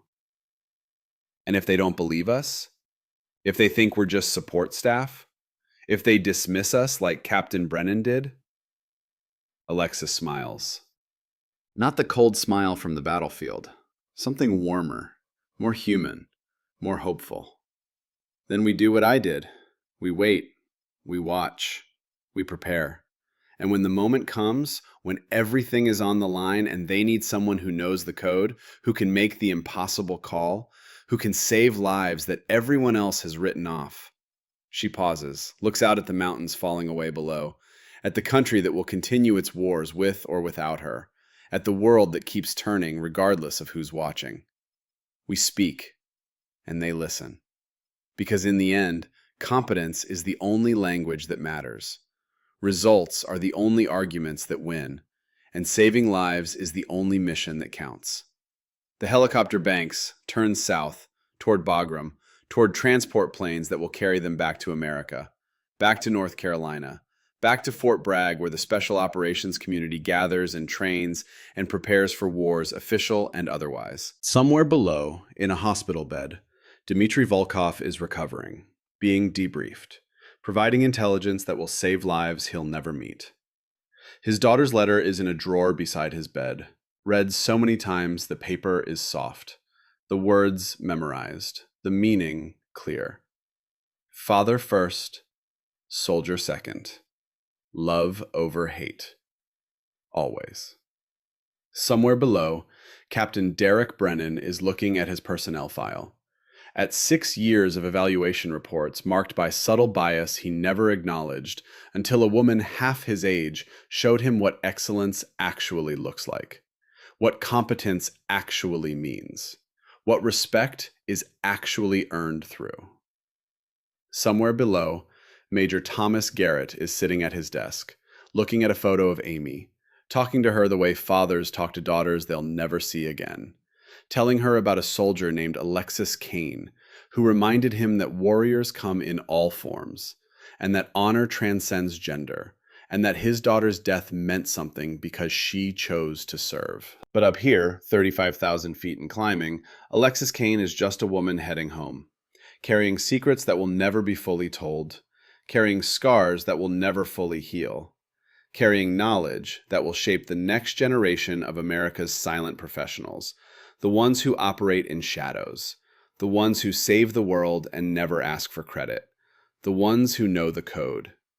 The sun is setting, turning the sky orange and red and purple, the colors of endings and beginnings, the colors of transitions, the colors that exist between day and night when everything is possible. Kira is asleep now, head against the vibrating wall of the helicopter, young enough to sleep anywhere, old enough to have seen what real competence looks like, old enough to understand what she's being given, a chance, a future, a path forward. Alexis closes her eyes, not sleeping, just thinking, about the path that led her here, about the choices made and prices paid, about Sarah Morrison, who recruited her at 18 and taught her that intelligence work wasn't about being the loudest. It was about being the most accurate, the most prepared, the most willing to do what others couldn't. About the activity, the missions, the operations, the lives saved and lives taken. The weight of classified knowledge that sits on your chest at 3 a.m. when sleep won't come and memories won't fade. About Dmitry Volkov, enemy, asset, father. Reminder that mercy and strength aren't opposites, that showing compassion doesn't mean weakness, that sometimes the hardest thing is letting an enemy live, that sometimes the bravest thing is believing in redemption. About Staff Sergeant Alexis Kane, who wanted to be normal, who wanted to forget what she was capable of, who learned that some things you can't unlearn, some skills you can't unuse, some responsibilities you can't abandon. That being very good at a very hard job means never being allowed to stop. About Captain Alexis Kane, who will teach others what she knows, who will turn experience into education, who will make sure the next generation of intelligence officers understands that excellence isn't about where you come from or what you look like or who believes in you. It's about what you do when everything is impossible and everyone is watching and lives hang in the balance. It's about knowing the code when nobody else does. It's about speaking the deadly reply when silence would be easier. It's about being the quiet professional who saves the world and never asks for credit. The helicopter flies on, through sunset, into darkness, toward home, toward whatever comes next, toward futures built on foundations of sacrifice and skill and silent service. And in the silence between the rotors and the engine and the wind, Alexis Kane allows herself something rare, something precious, something earned. She smiles. Not because it's over, because it's just beginning. The training, the teaching, the passing of knowledge from one generation to the next. The chance to make sure that when the next impossible situation arrives, when the next bomb is counting down, when the next base needs saving, there will be someone ready, someone who knows the code, someone who can speak the deadly reply, someone like her.